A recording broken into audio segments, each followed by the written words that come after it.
बिस्मिल्लाहिर्रहमानिर्रहीम अस्सलाम वालेकुम वरहमतुल्लाहि वबरकातुहू। नाज़रीन, मैं मलिक मोहम्मद वासुकी और मेरे नाल जनाब सीनियर जर्नलिस्ट रजवान भट्टो साहब। नाज़रीन, 2-3 दिन पहले तुसां देखिया हो सी कि मैं प्रेस क्लब दे विच एक प्रेस कॉन्फ्रेंस हुई। ये जेड़े हाजियां नूं बाहर भेजदे न उन्होंने नुमाइंदे आए सन। ये हज दे जेड़े भेजण वाले एजेंट न, बड़ी लंबी उन्होंने भी दसी कहानी और कई बड़े दोस्त उन्होंने सवाल भी किए ना। फिर वो एक विच गल सी जी कि वो पैसे सऊदिया नूं पहुंच गए, सऊदी अरब नूं पहुंच गए और असी अगले साल उन्हें हाजिया नूं इंज ही भेजदे सां। इस तरह उत्थे कई दोस्तों ने सवाल किया भी, लेकिन इतना टाइम हो गया सी, मेरा हाल 28-29 मिनट की वीडियो सी, फिर मैं उस पर नहीं कर सकिया। रजवान भट्टो साहब जड़े ये भी बड़ी गहरी नजर रखते हैं। पर मेरा आज सवाल उसी है कि क्या कोई लोग तो वैसे ही अगर खुदा न खास्ता दम दा की पता साल हुण कौन तक सी। अस्सलाम वालेकुम भाईजान। वालेकुम सलाम। मैं तुहाडे ते सवाल करना कि मौत जिंदगी दा की पता। जी जी बिल्कुल। और अगले साल उहदे की हालात होन, बंदा कोई बीमार भी हो सकता है। बिल्कुल बिल्कुल। और फिर दूई चीज है कि नॉर्मल जो भी मेरा हाल 12-14 लाख रुपए का तो हज हो गया ऐसे ही ऐसे।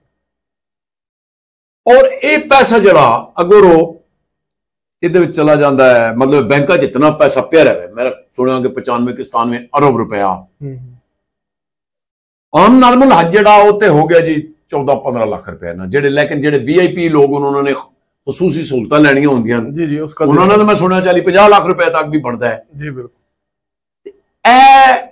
मतलब इतना बड़ा, मैं इसको फ्रॉड ही कहूंगा कि जनाब सारी एक मिनिस्ट्री है, पूरे साल अगर उन्होंने काम कुछ नहीं किया तो एंड ते आन को ना कि जी है कुछ एक ही इससे की कहना चाहते हो। सौकी साहब बहुत शुक्रिया, आपने ये अहम इशू पर बात करने का मौका दिया। आपका शुक्रिया। सौकी साहब, जिस तरह हज हुजाज कराम जाते हैं जी, तो अपनी उनकी सदात होती है तो वो हज के लिए जाते हैं, क्योंकि अमाउंट बढ़ गई है वक्त के साथ, डॉलर की कीमत बढ़ गई, कीमतें बढ़ गई, तो 1 मिलियन से ऊपर जो है सरकारी हज उसकी कीमत है। और अगर प्राइवेट की तरफ जाए उसमें सहूलतें आ जाती हैं उसका और वो कीमतें बढ़ जाती हैं। जी जी। बात यह है कि पहले सब जब एक हज खत्म होता है तो आने अगला जो साल होता है उसको उसकी पॉलिसी जो है सऊदिया दे देता है। ठीक है, ठीक। अगर कोई उसमें कमी पेशी होती है तो वो दे देता है। वो जितने भी इस्लामी मुमालिक है सबके लिए एक ही कानून होता है। ठीक है, ठीक। अब जब वो पॉलिसी अनाउंस हो जाती है तो उस वक्त जो जिन मुमालिक से हुजाज कराम आना होता है उनकी उस मुल्क की जो जिम्मेदारी होती है कि वो उसको वाज़ेह करे और मुतल्लिका अदारों तक पहुंचाए। जिस तरह प्राइवेट अदारे हमारे साथ होप है जो है एक यूनियन है जी जी, जो काम कर रही है, वो अपना जो कोटा होता है उन तक पहुंचे, सरकारी जो होता है उनका कोटा उनको मिले। अब यहाँ जो मसला जो हुआ है ना, जिसका सबसे पहले तो जब ये काम शुरू हुआ तो सबसे पहले लेट सरकारी जो इश्तिहार लगाया गया भी, इनका मकसद था कि जो सरकार के कोटा है वो फिल हो जाएगा, उसके बाद अगला जो है जो प्राइवेट लोग हैं उनको हम दे दीजिए। ठीक है। आप देखें ना, उनको भी जब ये इन्होंने चाहिए ये था कि जब सरकारी जो कोटा था उसके लिए इश्तिहार दिया गया था तो प्राइवेट जो लोग हैं उनको भी इश्तिहार दे देना चाहिए था। देखो जो लोग हैं उनका जो इत्साल ना, इश्तिहार तो फिर मतलब इसने देता है ना जी, इसने मिनिस्ट्री ने बिल्कुल। तो इनका देखो यहाँ से ही गेम शुरू हो जाती है। ये भी आप देखो ना, जो पैसा इतना पैसा आया 60,000 जो हाजी हैं उनकी जो रकम है वो उसको आप लगाएं कितनी बनती है, पता नहीं अब वो किस अकाउंट में, ये भी शुबा है कि आप वो किस अकाउंट में गई है, वो कैसे गई है। अब बेसिकल आप जो रह गए हैं, जिस तरह आपने सवाल किया कि अब वो हो सकता है खुदा ना खासा कोई वहां से मर जाता है, किसी का दिल मैं अब नहीं जाना चाहता, अब ये अमाउंट तो रिफंड हो जाती है। सर फिर कहेंगे जी फिंगरप्रिंट नहीं मिल रहा जी, ये भी मसला हो सकता है। अब मसाइल होते हैं अवाम के। सवाल ये पैदा होता है कि ऐसा हुआ क्यों, सवाल है मेरा कि होया कौन, इसके जिम्मेदार कौन है। अब देखें, हमारे जो प्राइम मिनिस्टर साहब हैं वो भी खामोश है, वजीर दाखिला साहब वो भी खामोश है, ऑपोजिशन जमातें वो भी खामोश है। ये बहुत बड़ा इशू है। बिल्कुल इस तरह का इशू वज़ीर आज़म साहब ने सुना कोई कमेटी बनाई, लेकिन अच्छा वो कमेटी वही होती देखा जी, कमेटी कोई काम नहीं करती। बेसिकल आप जो हुजाज कराम रह गए हैं उसका सरेबाब क्या होगा, उनके साथ क्या सलूक होगा। अब बात यह है कि उनको खबरें ही सुन रहे हैं कि उनको आने वाले हम प्रायोरिटी पे उनको अकोमोडेट किया जाएगा। हल ये नहीं है, हल ये है कि इस हुआ क्यों सवाल ये पैदा होता है। बिल्कुल इसमें इंतजामिया की गफलत है, इसके अलावा जो अदर अदारे हैं उनका है। इसमें इतना बड़ा जो है हमारा जो नुकसान हो गया है, जब मामला हो गए, ये हुआ क्यों, होना चाहिए नहीं था। बिल्कुल सही बात। अब ये भी सवाल उठ रहा है कि वो किस अकाउंट में अमाउंट गई है, कैसे हुआ है, क्या ये भी कोई अंदर खाने की गेम है। और अभी तो ये चीजें चल रही हैं, आने वाले टाइम में बहुत सी ऐसी चीजें सामने आएंगी जब तहकीकात होंगी, कौन इसके जिम्मेदार है कौन।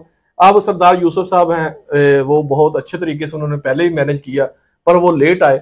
उनकी भी जिम्मेदारी है कि आगे जो इसकी तहकीकात की जाए और जो जिम्मेदार है उनको सामने लाया जाए और उनके जो उनके खिलाफ कार्रवाई की जाए, क्योंकि इतना बड़ा होना नहीं चाहिए था जो मसला हो गया है।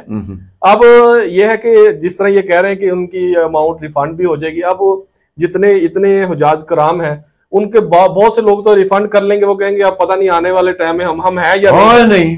ठीक है, इतना बड़ा जो है स्कैंडल सामने। और यार उस दिन शमशाद मागट भाई ने भी उधर सवाल किया था कि हो सकता है ये पर्चा हो तो उस वक्त वो मतलब इदारा ही किधर हो। अच्छा, जिस तरह अभी आपने कहा कि स्टार्ट में कहा कि प्रेस कॉन्फ्रेंस हुई प्रेस क्लब, जी जी, अब उसमें में आपने देखा है 8, 10, 15 सवाल बने हुए थे। बस वो भी रूटीन के मुताबिक थे, रूटीन के मुताबिक। अच्छा, उसमें और उन्होंने तकरीर इतनी लंबी की है कि कुछ सवाल का टाइम ही नहीं, मतलब डेट कौन देखे जी। अच्छा, उसमें कोई अहम बात है ही नहीं थी, इधर दिया उधर वो इधर। देखिए बात यह है कि जो होप के जो हैं सेक्रेटरी हैं, जनरल सेक्रेटरी हैं, सदर हैं, जो इसको उनको तो चाहिए सीरियस बात करें, जो असल हकायक वो अवाम के सामने लाए। जिसको चाहिए वापस हो जाएगा, गाले करना ली आप देखें हो जाएगा तो वो तो मिनिस्ट्री भी ऐसी तो होया कि। अच्छा, आप देखो ना, कोटा सिस्टम होता है। अब सबको कोटा, उनके अगर 10 हैं, जब सबको कोटा मिलता है तकसीम के साथ, जितनी किसके पास पावर होती है, जब मामला होता है उनको कोटा मिल जाता है।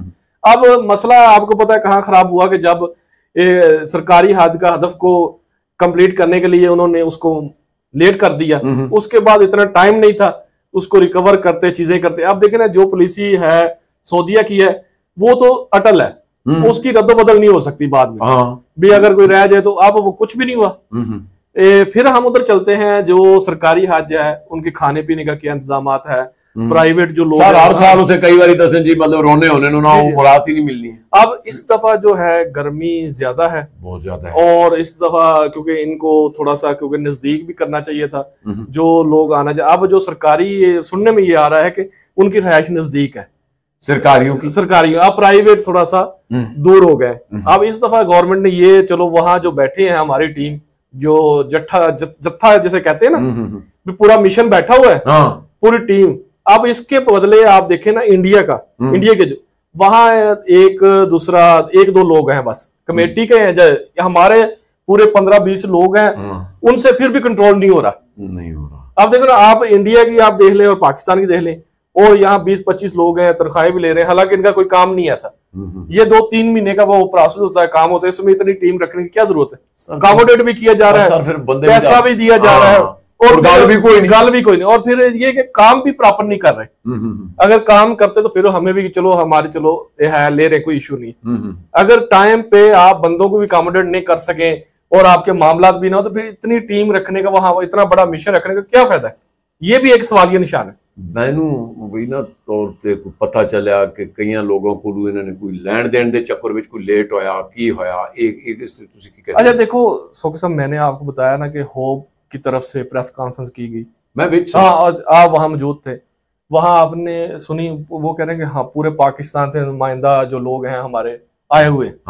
उसमें प्रेस कॉन्फ्रेंस में कोई ऐसी खास बात कुछ भी नहीं थी, कोई है ऐसी नहीं, वही जनरल बातें 2024 में ये हुआ, 2025 में ये उसमें लगा दिया। अच्छा, उसमें तो कोई ऐसी खास बात ही नहीं थी जो मुद्दा उठाना था।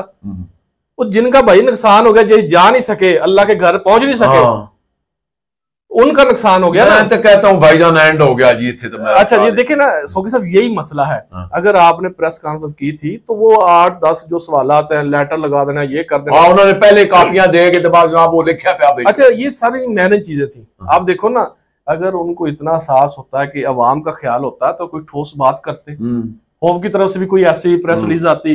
अब यहाँ यह है कि हम प्रोग्राम के लास्ट में मैं एक बड़ा अहम मैसेज देना चाहता हूँ कि इसमें जो लोग थे जिन्होंने ये इस मामले को इस हद तक ले गए, उनके खिलाफ भी इकदाम होना चाहिए और उनका तहकीकात होनी चाहिए। अब हाई लेवल पे कमेटी बनाए और इसको कमेटी सारी माफी नाल कमेटी रहनी कितनी कमेटियां बनी, देखो हमारी जो एजेंसी है उनकी तरफ से वेरिफिकेशन और चीजें की जाए और जो इसके जुर्मदार हैं जिनकी वजह से ये मसला हुआ है उनको सामने लाए।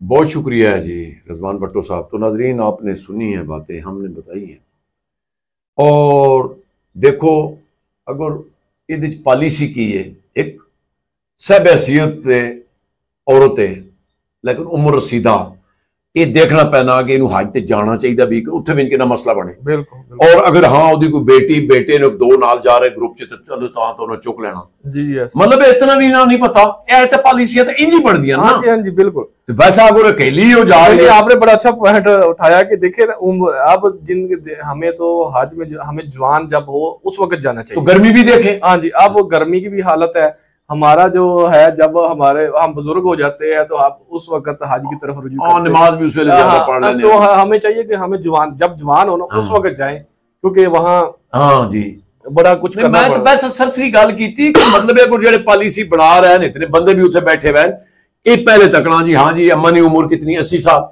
ये नाल कौन जा रहा, इदा महरम कौन है, दो बेटे कोई नाल बेटी बहू तो जावे है ना। उंजी नामन कई बार जनाब इतने भी नग पूरे करने होने यकीन मनसो मैं अल्लाह माफी दे। बहरहाल बहुत शुक्रिया जी नाजरीन, प्रोग्राम कैसा लगा कमेंट से जरूर दसना, नेक दुआ में देना, सानू दो इजाजत, अपना बहुत ख्याल रखना, अल्लाह सोने दे वाले।